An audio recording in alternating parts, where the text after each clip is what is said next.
स्वैट cats the radical squadron एक जबरदस्त action packed show है जो 90s के कार्टून्स में अपना अलग ही स्वैग लेके आया था। टी-बोन और रेजर, दो एक्स पायलट्स, अब मेगा सिटी को वीकली विलेन से बचाते हैं अपने super cool jet Turbo Kat के साथ। लोग उन्हें प्यार करते हैं, मेयर उन्हें पसंद करता है, उनकी असिस्टेंट कैली उन्हें दिल से सपोर्ट करती है, लेकिन कमांडर फेरल वो तो बस उन्हें न्यूज़ समझता है। और पेरेंट्स, उन्हें ये शो थोड़ा ज़्यादा वायलेंट और रेडिकल लगा जिसकी वजह से ये कैंसिल हो गया। क्या ये सच में इतना वाइल्ड था या बस ओवर रिएक्शन थी?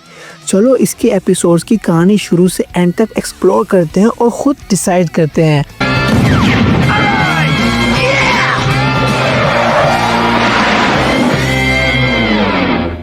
तो दोस्तों, पहले एपिसोड में हम मिलते हैं पास मास्टर, जो कोई भी चीज़ समन करता है जो पास से आती है, जैसे डायनासोर्स और स्कज। इस ज़ॉम्बी कैट की मैजिक की वजह से हमारे हीरोज पास्ट में चले जाते हैं और उनका फ्यूल ख़त्म हो जाता है। घर वापस जाने के लिए लकीली उन्हें डायनासोर्स मिलते हैं ऑयल में कन्वर्ट करने के लिए, या दूसरा ऑप्शन जो ज़्यादा बिलीवेबल और रियलिस्टिक था, वोल्केनो का गैस यूज़ करना फ्यूल के लिए। पूरा इकोसिस्टम डिस्ट्रॉय करते हुए कैट्स अपने टाइम वापस आते हैं और विजिट को रोक देते हैं एक मिसाइल फेंक के सिटी के बीच में। फॉर कैट्स, फनी ये है कि Turbo Kat pistol ammunition bullets नहीं है बल्कि कंक्रीट है, मतलब मिसाइल यूज करना ओके है लेकिन बुलेट्स नहीं।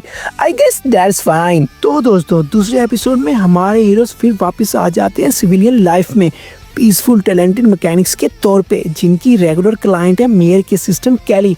उसका नाम कैलिको कैट से आया है। हाँ, यहाँ सब कुछ कैट्स के बारे में ही है।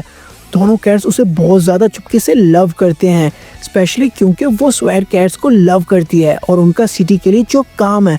लेकिन उसे कोई आइडिया नहीं है कि दोनों मैकेनिक्स की सीक्रेट आइडेंटिटी क्या है। डॉक्टर वाइपर अपीयर करता है जिसका स्पेशल एबिलिटी बैक्टीरिया क्रिएट करना और म्यूटेट करना होता है। ओह माय गॉड, ये मे भी थोड़ा ज़्यादा है किड सीरीज के लिए। काउ फार्मर को भी खा जाता है। मैं देख रहा हूँ कैंसिल क्यों हुआ, लेकिन वो शो करने की हिम्मत नहीं की। लगता है कि फार्मर का एंड राइडर्स के लिए भी बहुत ज़्यादा था। के पास मिसाइल मोटर है। मेयर और कैली बैक्टीरिया को एंटीबॉक्स यूज करके रोकने की कोशिश करते हैं, लेकिन ये मॉन्स्टर रेजिस्टेंट हो गया है। प्रोसीड टू एक्सटी, लेकिन इलेक्ट्रिसिटी के लिए वीक है। जनरल यूलिसिस फेरल बहुत अपसेट है क्योंकि स्वैट कैट्स ने सिटी का आधे हिस्से से इलेक्ट्रिसिटी को उड़ा दिया। टी-बोन और रेजर सिर्फ एक्सटी थैंक्स गुड इवनिंग्स बोल के चले जाते हैं, डैमेज रिपेयर किए बिना, ये सोचे बिना कि कितने लोग इलेक्ट्रिसिटी की कमी से मर गए होते। स्वैट कैट्स हीरोज हैं या विलेंस? कमेंट्स में जरूर बताना। तो दोस्तों, तीसरे एपिसोड में मूरा अपीयर करता है। ये बदमाश न्यूक्लियर प्लांट से प्लाटिनियम चुराता है। कमांडर फेरर उसे मिसाइल से अटैक करना चाहता है। कमांडर फेरर स्वैट कैट से भी ज्यादा पागल है, लेकिन कैली के पास कॉमन सेंस है और वो उसे यूज करके कम्युनिकेट करती है और कहती है कि ये इतनी पागल हरकत ना करो। ये देखते स्वैट कैट्स अपना पास याद करते हैं जब वो सोल्जर्स पायलट्स थे उसकी कमांड में।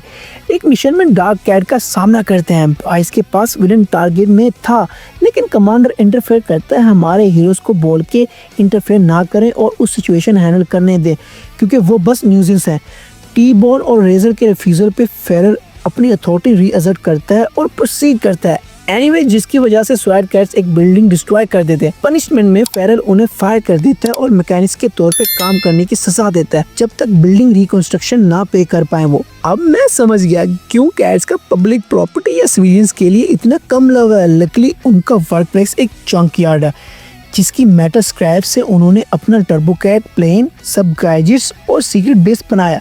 कितने टैलेंटेड है ये दोनों, लेकिन हम कह सकते हैं कि उनकी सब चीज़ें लिटरल गार्बेज है। फेरल के लिए उनकी हेट के बावजूद वो उसे डार्क कैट के हाथों रेस्क्यू करने जाते हैं जो अपने सीक्रेट बेस वोल्केनो में है जिसकी वो मिसाइल ड्रिल से एंट्री करते हैं।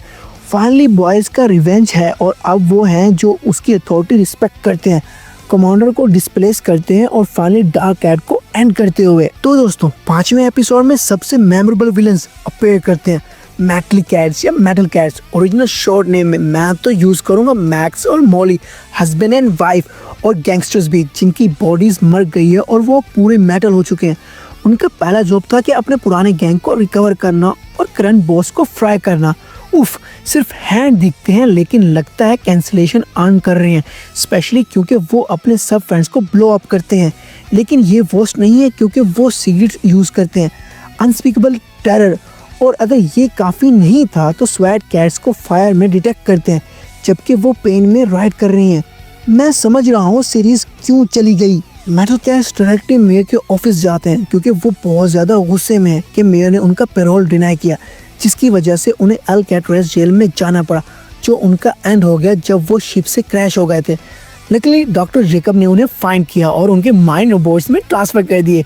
जब कैट्स ने पूछा कि क्या वो अलाइव हैं तो जेकब ने आंसर किया कि उसने उनकी मेमोरीज मेमोरी कार्ड में ट्रांसफ़र कर दी है। एक्सीलेंट, अब हमारे पास एग्जिस्टेंशियल क्राइसिस है। Kelly says good evening, I don't care about your origin story, और उन्हें इंटरप्ट करती है कि ये बोल के मेयर ने उन्हें पैरोल डिनाई नहीं किया था बल्कि उसने खुद किया था क्योंकि उसे मेयर की कॉमन सेंस पे ट्रस्ट नहीं है दो डिस्टर्ब लोगों को फ्री करने में। कैट्स कैली को डाउट किए बिना बिल्डिंग से फेंक देते हैं। लकीली हमारे हीरोज उसे सेव कर लेते हैं। वो कैट्स को एलिमिनेट करते हैं, उन्हें बहुत नॉन फैमिली फ्रेंडली तरीके से डिस्ट्रॉय करके। लकीली वो रोबोट्स हैं। ये सबसे फंडेबल चैप्टर है टिल नाउ। अगली एपिसोड में रेड इन्फेरिड अपीयर करता है, पहली ग्रेट कैट वॉर का एक ओल्ड सोल्जर जो वापस आया है अपना प्लेन रिकवर करने को, जो अभी फाइंड हुआ है। ये पायलट सबसे रूथलेस और इवल पायलट के तौर पे याद किया जाता है, लेकिन टी-बोन इसके बाद भी उसे एडमायर करता है। Smells like trouble.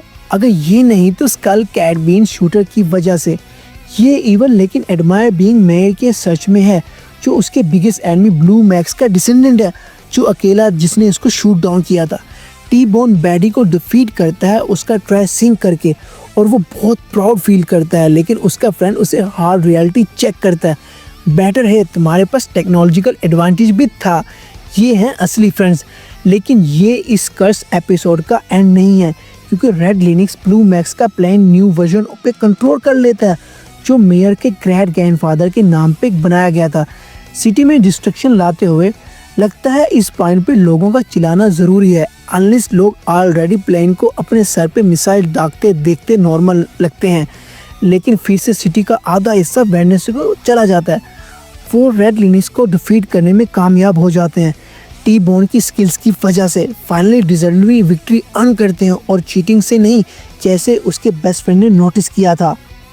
अगली एपिसोड में डॉक्टर मेटल कैट्स को ऑफर करता है कि वो क्राइम लाइफ को लीव कर लें और गुड पर्सन चिप्स यूज़ करें, लेकिन वो दोनों इस ऑफर को रिफ्यूज़ कर देते हैं क्योंकि उन्हें स्टीलिंग पसंद है, और डॉक्टर को हिल की टॉप पे भेज देते हैं।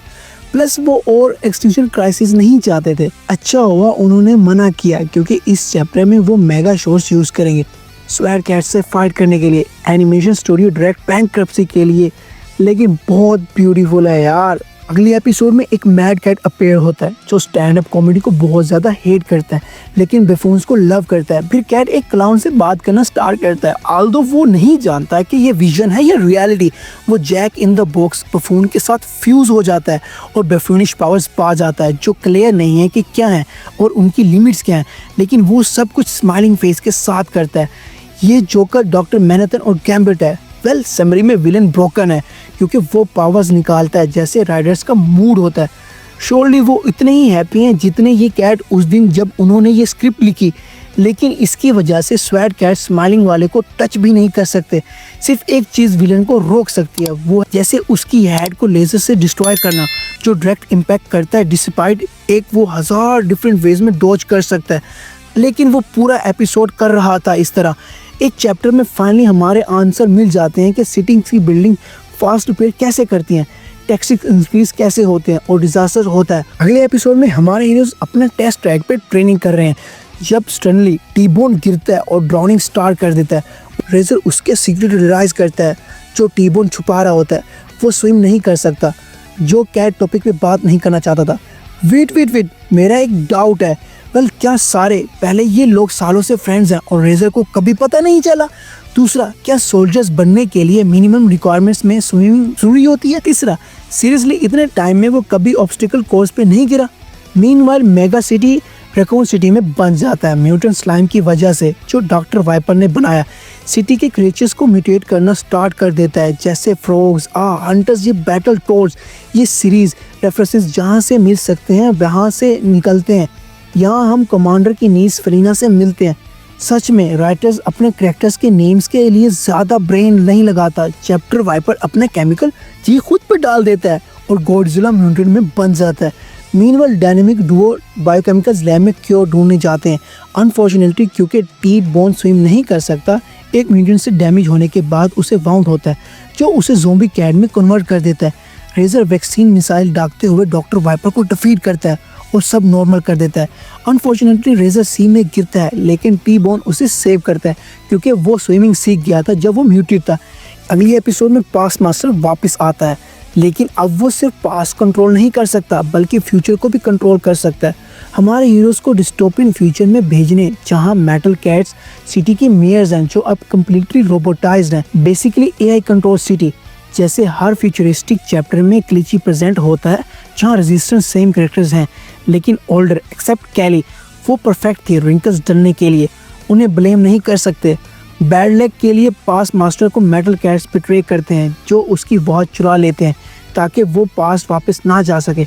तो दूसरी क्लिची में हीरोज़ और विलेंस को यूनाइट होना पड़ता है दूसरे ज़्यादा रूथलेस विलेंस को डिफीट करने के लिए, अपना गोल अचीव करते हुए, लेकिन पास्ट मास्टर को पास्ट में फॉर एवर के लिए लॉक कर देते हैं, एटलीस्ट फॉर नाउ। तो दोस्तों चैप्टर नंबर 16 टिपिकल बीच चैप्टर है, लेकिन बीच के बिना क्योंकि पानी एक एलियन स्टील कर रहा है जस्ट जब हमारे हीरोज़ अपना प्लेन रिपेयर कर रहे होते हैं। लकीली स्वैट कैट्स के पास नया टॉय है, मैड मैक्स की कार। मीनवाइल फलीना ब्रेव और क्रेजी एलियन शिप में इन्फ्iltrate करना डिसाइड करती है। वहाँ वो पैसिफिक कैट्स की स्पीशीज़ पाती है जिनसे ये स्पेसशिप चुराया गया था। उनकी टीम वर्क से वो शिप से निकलने में कामयाब हो जाते हैं अपना प्लेन यूज़ करके, जो स्पेसशिप भी है और टॉयज बेचने के लिए भी। जैसे ग्रेटिट्यूड में स्पेसिफिक एलियन शिप्स कैट्स को इंश्योर कर देते हैं। तो एपिसोड नंबर 17 में रेजर का एक्सीडेंट होता है जब उसकी एक मिसाइल एक्सीडेंटली एक स्ट्रक्चर डैमेज कर देती है। कुछ पुअर ओल्ड पीपल भी उससे इंजर्ड होते हैं। गिल्ट उसे अंदर से खा रहा होता है जिसकी वजह से वो फिर कभी शूट नहीं कर सकता। वेट, अब जाके गिल्ट फील कर रहा है। इतनी डिस्ट्रक्शन करने के बाद उसे अब गिल्ट फील हो रहा है इवन तो उसकी इंटेंशन गुड थी। लगता है सीरीज अपने आप पे हंस रहा है, लेकिन बॉयज डिस्कवर करते हैं कि इंसिडेंट डार्क कैट का प्लान था स्वैट कैट्स को ब्लेम करने के लिए, और ओल्ड पीपल भी नहीं थे। तो रेजर अब बेटर फील करता है, लेकिन ये पास इंसिडेंट को नहीं मिटा सकता। वेल इम्पोर्टेंट ये है कि बॉय दिन सेव करने में कामयाब हो गया। तो दोस्तों एपिसोड नंबर 18 में पहली फीमेल विलन सीरीज की अपेयर होती है टर्नॉइड, जिसकी आर्मी है फीमेल पायलट कैट्स की, जिसके सीक्रेट अटैक्स वर्टिगो कॉजिंग रे है। वाह, ये बहुत इंजीनियस है। मुझे रियलाइज हो रहा है कि स्वैट कैट्स के नए कैरेक्टर्स कैट्स कम लगते हैं और बल्कि ज़्यादा ह्यूमंस और फ्यूरीज जैसे लगते हैं। मतलब बेसिकली कैट्स में सिर्फ नोज है या उसकी टिप। टर्नर टी-बोन को कैप्चर कर लेती है और अपने मैडनेस में उसे लव हो जाता है और वाइस कमांडर उसे बना देती है। वाह, ये बहुत फास्ट था। टी-बोन गेम खेल के अपने फ्रेंड को एंट्री अलाउ करता है और अपने प्लेन को रिकवर करता है, वीकली विलन का एंड करते हुए, जो एक एपिसोड के लिए बहुत गुड था। तो अगले एपिसोड में हम डॉक्टर वाइपर का ओरिजिन देखते हैं, जो एक सिंपल डॉक्टर असिस्टेंट था जो नेचर रिस्टोर करना चाहता था प्लांट्स के लिए, फास्ट ग्रोथ पोर्शन से विदर्ड रिपॉपुलेट करने के लिए। अनफॉर्चुनेटली वाइपर बहुत ग्रीडी पिक था और फार्मूला डोनेट करने की बजाय जैसे डॉक्टर चाहता था वर्ल्ड रिस्टोरेशन के लिए, उसे चुरा के वो मिलियनर बनना चाहता था। उसकी सेल्फिश एस्केप में डॉक्टर के फार्मूले की रिजल्ट गिरती हैं, उससे वो मॉन्स्टर में कन्वर्ट हो जाता है, जो हम सब जानते हैं। डॉक्टर को रिग्रेट होता है कि उसने एक डेंजरस फार्मूला बनाया, इवन दो उसकी रीजंस रॉन्ग नहीं थी। टेक्निकली उसने दुनिया को म्यूटेंट प्लांट्स वर्ल्ड बनाने से सेव किया। अगली एपिसोड नंबर 22 में स्वैट कैट्स रेडार इन्वाइट करते हैं सुपर नाइटेंडो का स्टार फॉक्स खेलने के लिए। मैं इस छोटे एनिमेशन सीन पे रुकना चाहता हूँ जो पहले ज़्यादा नहीं लगता था, लेकिन याद दिलाना चाहता हूँ कि ये 1994 में बनाया गया, पॉसिबली कम्प्लीटली हैंड से। उफ, 10/10। सडनली लाइटिंग टर्बो कैट का एक नया रेडार को हिट करता है जो हमारे हीरोज को दूसरी डायमेंशन में भेज सकता है। Don't ask, they are monkeys. उस डायमेंशन में इवल अल्टरनेट वर्जन स्वैट कैट्स का रहता है जो कॉन्स्टेंटली पुलिस से चेज होते हैं और डार्क कैट और इवल कैली की सर्विस में है, evil boss of the world. मैं फ्यूरी नहीं हूँ, लेकिन फिर भी उसे लव करता हूँ। इवल स्वैट कैट्स का प्लान है मेगा कैट सिटी को सुपर बॉम्ब से एनिहिलेट करना। गुड कैट्स लॉन्च हैच को ब्लॉक कर देते हैं अपने फेथफुल कंक्रीट अलार्म यूज करके, जिसकी वजह से इवल किटीज सेल्फ डिस्ट्रक्ट हो जाते हैं। सेम टाइम में इवल कैट्स की लास्ट मिसाइल जो लॉन्च हुई थी वो इलेक्ट्रिक फोर्स क्रिएट करती है जो हमारे हीरोज को रियल वर्ल्ड वापस भेज देते हैं। They are monkeys, don't ask. Script की पावर पे डाउट मत करो। तो दोस्तों स्वैट कैट्स के लास्ट एपिसोड में मेटल कैट्स बैंक पे हमला करते हैं और वो बहुत बुरे तरीके से डिफीट हो जाते हैं। गुड थिंग वो रोबोट्स है। मैक्स अपनी वाइफ मॉली को सब ब्रोकन देख के मल्टी यूज रिपेयर स्फेयर चुराना डिसाइड करता है, जो एक्सपेरिमेंटल फेज में होता है। लेकिन क्या ये गलत हो सकता है? प्लस वो अपनी लाइफ को लव रिपेयर करने के लिए सब कुछ करेगा। स्फेयर अपनी लाइफ को ले लेता है और सब इलेक्ट्रॉनिक कंपोनेंट्स एसिमुलेट करना स्टार्ट कर देते हैं। सुपर रोबोट बन जाते हैं एक्सटेंशन क्राइसिस के साथ। सेम रीजन से रोबोट चूज करता है कि उसका नाम सर होगा। वो कॉन्शियस बीइंग है। सब के बावजूद वो मेटल कैट्स के ऑर्डर में काम करता रहता है जब तक सर सब कुछ अब्सॉर्ब नहीं कर लेता। जो इलेक्ट्रॉनिक है साइज और माइंड में ग्रोइंग करता रहता है जब तक मेटल गियर नहीं बन जाता। एक्सटेंशन क्राइसिस की बात करते हुए सर की इंटेलिजेंस इतनी फास्ट एडवांस होती है कि वो डिटरमाइन कर लेती है कि मेटल कैट्स अब उसके पर्पस के लिए नेसेसरी नहीं है। मैक्स को एसिमिलेट कर लेता है। ओह गॉड, अगर पॉज करें तो हम एग्जैक्ट मोमेंट देख सकते हैं जहां स्वैट कैट्स कैंसिल हो गए, क्योंकि रोबोट्स होने के बावजूद उन्होंने फर्स्ट प्लेन में शो करने की हिम्मत नहीं की, सिर्फ शैडो यूज किया। व्यूअर्स को कम्युनिकेट करने के लिए ये सीरीज अब और कंटिन्यू नहीं होगी। सर की पावर इतनी ओवरवेलमिंग है कि वो किसी भी वेपन को इनवल्नरेबल बना सकता है। सेम रीजन से स्वैट कैट्स टर्बो कैट यूज नहीं कर सकते और सर को रोकने का अकेला तरीका है force field generator belt use करना, जो सेम डॉक्टर ने इन्वेंट किए थे, जो सर का क्रिएटर था। इससे उनका वेपन एसिमुलेट होने से बच जाएगा और रोबोट को अंदर से डिस्ट्रॉय कर सकेंगे। लेकिन उसका बॉडी इतना इवॉल्व हो गया है कि उसे एंटीबॉडीज भी क्रिएट कर ली हैं स्वैट कैट से डील करने के लिए। फाइनली वो जायंट कॉन्ट्रैप्शन के हट में पहुंचते हैं जहां मैक्स सब क्रस्ट है। ये बहुत आखिरी जैसा हो रहा है। मॉली रोबोट डिस्ट्रॉय करने की कोशिश करती है लेकिन साइंटिस्ट की वजह से एसिमुलेट हो जाती है, जो अपना क्रिएशन एलिमिनेट नहीं करना चाहता। खुद डिसाइड करता है सर के साथ फ्यूज होने का। सिटी का सुपर रे से डिस्ट्रॉय करने का प्लान था, लेकिन रैंडम विप से डॉक्टर का हेलमेट एक्टिवेट हो जाता है, जो सर के साथ कनेक्शन के तौर पे काम करता रहता है। डॉक्टर को डिस्कनेक्ट कर देता है और दिन को सेव कर देता है, रोबोट को सेल्फ डिस्ट्रैक्ट करते हुए। और ऐसे ही अचानक स्वैट कैट्स एंड हो जाते हैं। वेल रियली 3 एक्स्ट्रा चैप्टर्स हैं जो कभी एयर नहीं हुए, लेकिन हम कभी नहीं जानेंगे कि वो कैसे होते हैं अनलेस एक रोबोट आने वाला है। होप रिटर्न्स, ये कहता अगर वार्नर डिस्कवरी के हाथों में नहीं होता। कैंसिलेशन की बात करते हुए, लेकिन मेरा फेथ है, मैं ट्रस्ट करता हूँ कि कैट्स वापस स्काइज में फ्लाई करेंगे। तो गाइस, अगर तुम्हें मेरी ये वीडियो बहुत पसंद आई हो तो मुझे लाइक कर लो और सब्सक्राइब कर लो ताकि मेरी अगली सारी वीडियोस आप तक पहुंचती रहे। टाटा।